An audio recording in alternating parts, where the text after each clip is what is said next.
இது news first prime time sunrise.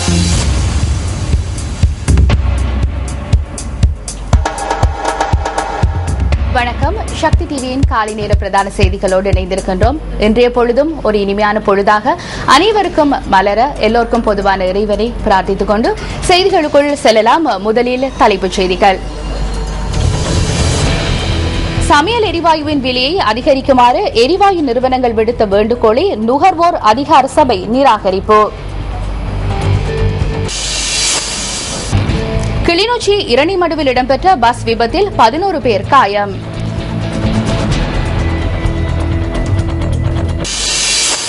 பதினெட்டு மாதங்கள் பிலிப்பைன்ஸ் ஆயுததாரிகளினால் கட்டுப்பாட்டுக்குள் இருந்த ஜோர்தான் ஊடகவியலாளர் விடுவிப்பு.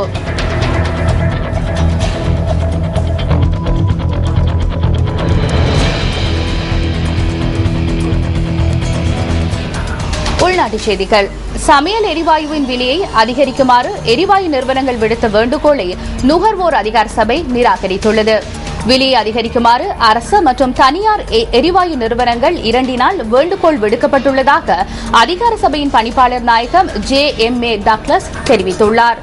எவ்வாறாயினும் உலக சந்தையில் சமையல் எரிவாயுவின் விலையில் வீழ்ச்சி ஏற்பட்டுள்ளதாக நுகர்வோர் அதிகார சபை சுட்டிக்காட்டுகின்றது.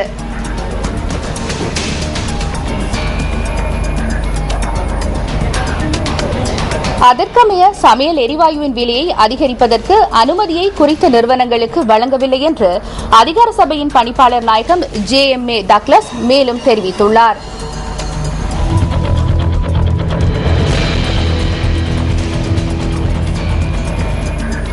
கிளிநொச்சி இரணிமடு சந்தையில் நேற்றிரவு இடம்பெற்ற பஸ் விபத்தில் 17 பேர் காயமடைந்துள்ளனர்.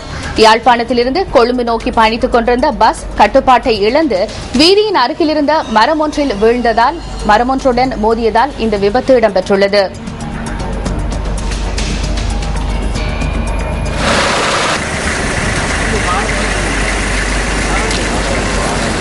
நேற்றிரவு 10:30 அளவில் இந்த விபத்து இடம்பெற்றுள்ளது. விபத்தில் காயமடைந்த 11 பேர் கிளிநொச்சி வைத்தியசாலையில் சிகிச்சை பெற்று வருகின்றனர். விபத்தில் காயமடைந்த 11 பேர் இவ்வாறு வைத்தியசாலையில் அனுமதிக்கப்பட்டுள்ளனர். படுகாயமடைந்த பஸ்ஸின் சாரதி அவசர சிகிச்சை பிரிவில் அனுமதிக்கப்பட்டுள்ளதாக எமது பிராந்திய செய்தியாளர் நியூஸ் ஃபர்ஸ்டுக்கு தெரிவித்துள்ளார். இந்த விபத்து தொடர்பான மேலதிக விசாரணைகளை மாங்குளம் போலீசார் மேற்கொண்டு வருகின்றனர்.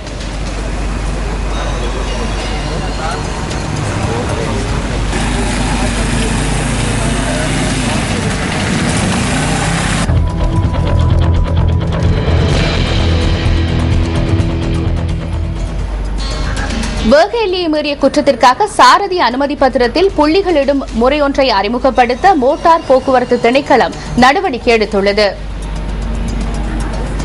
இதன் முதல் கட்டத்தின் கீழ் அதிவேக மார்க்கங்களில் இந்த நடைமுறையை முன்னெடுக்க உள்ளதாக மோட்டார் வாகன போக்குவரத்து ஆணையாளர் நாயகம் HS ஹரிச்சந்திர தெரிவித்துள்ளார். இந்த விடயம் தொடர்பில் போக்குவரத்து போலீசாருடன் கலந்துரையாடியுள்ளதாகவும் அவர் கூறுகின்றார். சாரதி அனுமதி பத்திரத்தில் புள்ளிகளிடும் நடவடிக்கை தற்போது 2 தவறுகளுக்காக மாத்திரமே முன்னெடுக்கப்படுகிறது. மதுபோதையில் வாகனத்தை செலுத்தல் மற்றும் வாகன விபத்துக்களை ஏற்படுத்தல் ஆகிய தவறுகளுக்காகவே இவ்வாறு புள்ளிகள் வழங்கப்படுகின்றன. இதன் பிரகாரம் 14,000 சாரதிகளின் அனுமதி பத்திரங்களில் புள்ளியிடப்பட்டுள்ளதாக மோட்டார் வாகன போக்குவரத்து ஆணையாளர் மேலும் தெரிவிக்கின்றார்.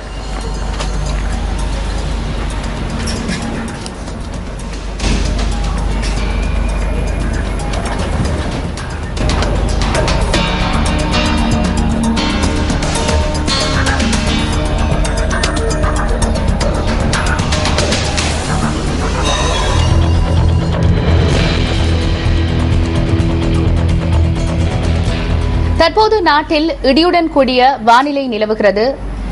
இன்றைய வானிலை தொடர்பான தகவல்களை அறிந்து கொள்வதற்காக வளிமண்டலவியல் திணைக்களத்தின் வானிலை அதிகாரி K. சூரியகுமாருடன் ஸ்கைப் தொழில்நுட்பத்தோடின் ஊடாக நாங்கள் இணைந்து கொள்கின்றோம். நேரடியாக எங்களோடு அவர் இணைந்திருக்கின்றார். வணக்கம் திரு K. சூரியகுமாரன் அவர்களே. வணக்கம். வணக்கம். இன்று நாட்டில் எவ்வாறான காலநிலை நிலவும் என்பதை எங்களுக்கு அறிய தர முடியுமா? கடந்த சில நாட்களாக வங்காள விரிகுடா பகுதியில் நிலை கொண்டிருந்த தாளமுக்க வலயமானது தற்போது இலங்கையின் தென்கிழக்காக 150 கிலோமீட்டர் தூரத்துக்கு அப்பால் வங்காள விரிகுடா கடலில் காணப்படுகின்றது. இதன் காரணத்தினால் இலங்கையின் பல பகுதிகளிலும் இலங்கை தீவு சுற்றுள்ள ஆழ்கடல் பிரதேசங்களிலும் மழை அல்லது இடியுடன் கூடிய மழை காற்றுடன் காணப்படும்.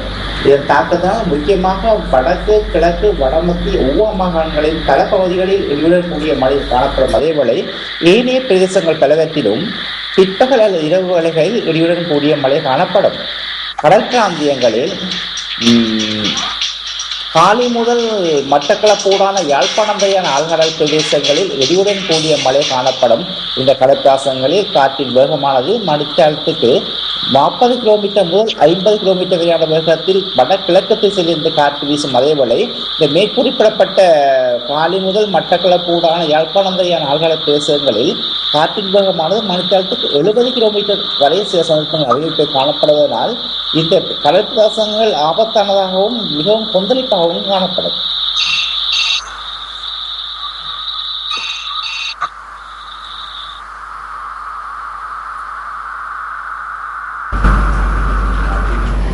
வணக்கம். எங்களோடு இணைந்திருந்தார் வளிமண்டலவியல் திணைக்களத்தின் வானிலை அதிகாரி கே சூரியகுமாரன் ஸ்கைப் தொழில்நுட்பத்தின் ஊடாக இணைந்து இன்றைய வானிலை தொடர்பான தகவல்களை தந்திருந்தார். அவருக்கு எங்களுடைய நன்றிகளை நாங்கள் தெரிவித்துக் கொள்கின்றோம். அடுத்த செய்திக்கு நாங்கள் செல்லலாம்.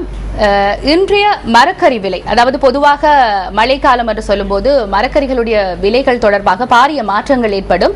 எனவே இந்த மரக்கறி விலைகள் தொடர்பாக ஆராய்வதற்காக எமது அலுவலக செய்தியாளர் ஜனனி விநாயகமூர்த்தி புறக்கோட்டையில் இருக்கின்ற மனிங் சந்தை பகுதிக்கு சென்றிருக்கின்றார். அவரை நாங்கள் லைவ் டிஜி தொழில்நுட்பத்தின் ஊடாக இணைத்துக் கொள்ள இருக்கின்றோம். வணக்கம் ஜனனி.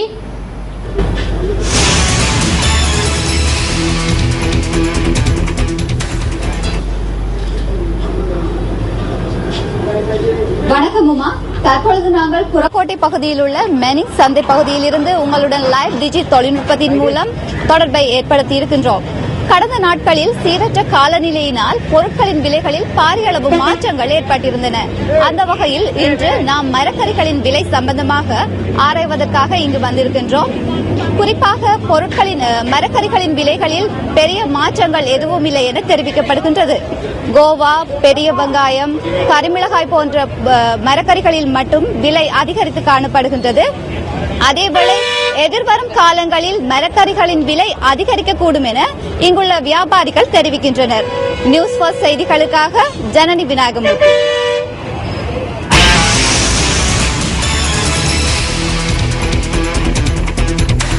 நன்றி ஜனனி. எங்களுடைய அலுவலக செய்தியாளர் ஜனனி விநாயகமூர்த்தி மனிங் மார்க்கெட்டில் இருக்கின்ற மரக்கறி விலைகள் தொடர்பாக நேரடியாக லைவ் டிஜி தொழில்நுட்பத்துடன் இணைந்து எங்களுக்கு அந்த தகவல்களை வழங்கியிருந்தார். அடுத்து நாங்கள் மலையக பக்கம் செல்லலாம். மலையகத்திலும் தற்போது நிலவுகின்ற சீரற்ற காலநிலையினால் மரக்கறிகளின் விலைகளில் ஏதேனும் மாற்றம் ஏற்பட்டுள்ளதா என்று அறிந்து கொள்வதற்காக அங்கிருக்கும் நமது பிராந்திய செய்தியாளருடன் நாங்கள் தொலைபேசி வழியாக இணைந்து கொள்ள இருக்கின்றோம். வணக்கம் ரஞ்சன்.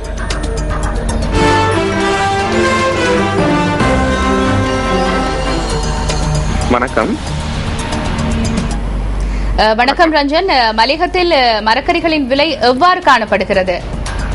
வணக்கம். இப்போ கடந்த மாதங்களில் ஓரளவு அதிக அளவு விலையில் காணப்பட்டாலும் தற்போது இந்த விலைகளில் சில மாற்றங்கள் காணப்பட்டு, அதாவது விலைகள் ஓரளவு குறைந்துள்ளன.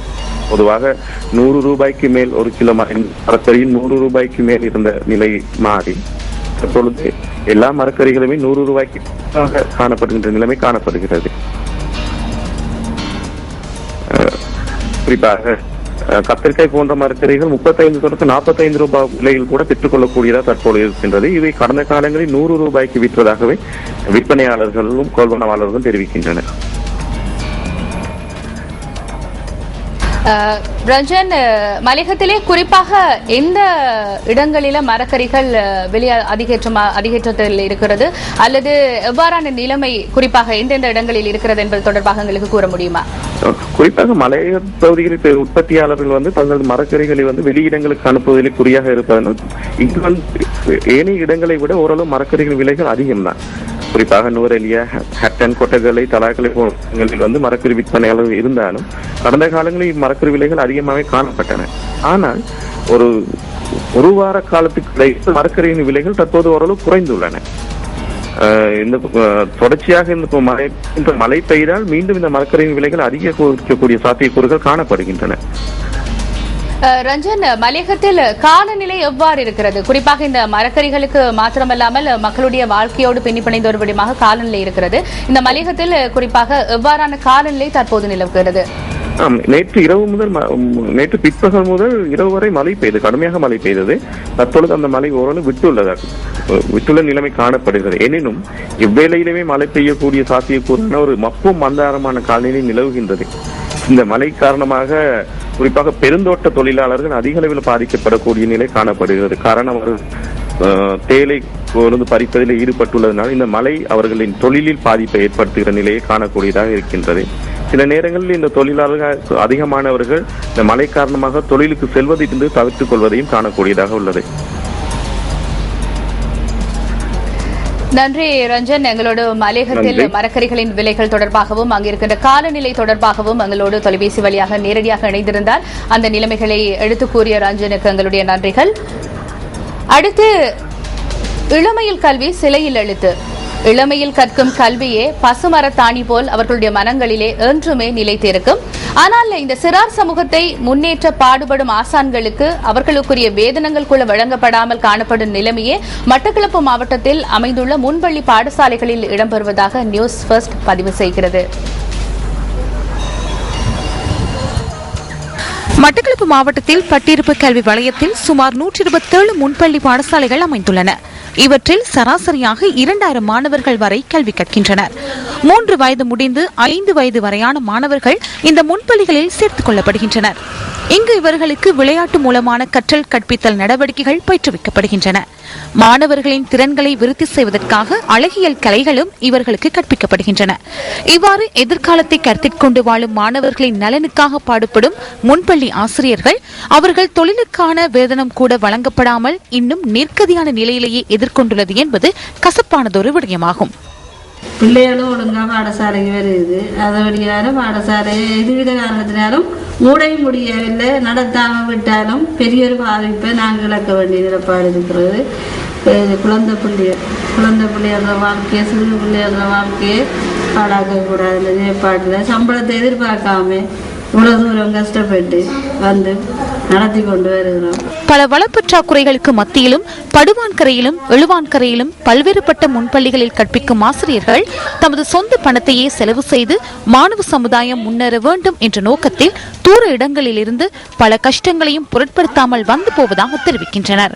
எனினும் தமக்கு நிரந்தர நியமனம் கிடைக்கும் என்ற நம்பிக்கையில் இவர்கள் மனம் தளராமல் தொடர்ச்சியாக கற்பித்தல் நடவடிக்கைகளில் ஈடுபட்டுள்ளனர். இவர்களுக்கான கொடுப்பனவை மாணவர்களின் பெற்றோர்கள் வழங்க முன்வந்துள்ள போதிலும் பெரும்பாலும் வறுமை கோட்டின் கீழ் வாழும் எல்லா பெற்றோருக்கும் அதற்குரிய வசதிகள் கிட்டுவதில்லை. வளப்பற்றாக்குறை, வறுமை கோட்டின் கீழான வாழ்க்கை என பல்வேறு இன்னல்களுக்கு முகம் கொடுத்து வாழும் இவர்களின் தேவைகள் எப்போது நிறைவேறும் என்ற எதிர்பார்ப்புடன் காத்திருக்கின்றனர்.